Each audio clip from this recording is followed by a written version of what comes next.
C'est pourquoi j'ai l'habitude de dire, ne copiez jamais un frère ou une sœur, ancien ou ancienne, s'il n'est pas un bon témoin. S'il n'est pas un exemplaire, ne le copiez, vous allez mourir.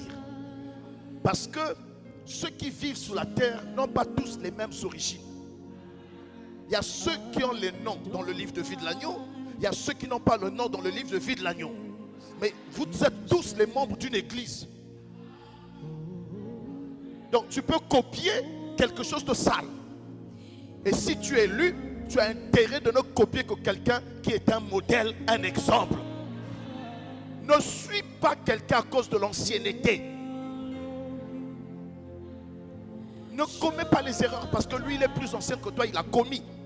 Le modèle, l'apôtre Paul dit, soyez mes imitateurs comme je le suis de Christ.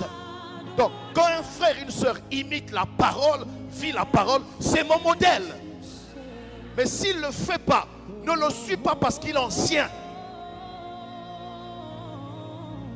Il peut être ancien serpent. Le serpent était un ancien.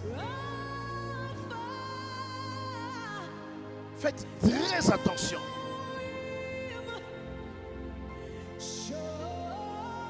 Jésus est avec les disciples à table.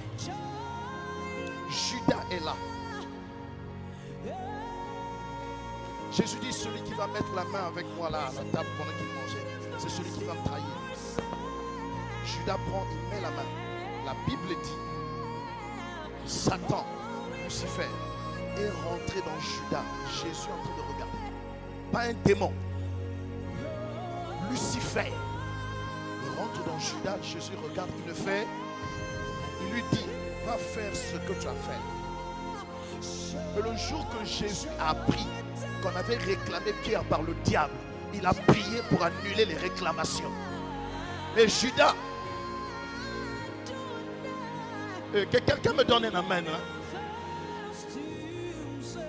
Jésus n'a jamais intercédé pour Judas.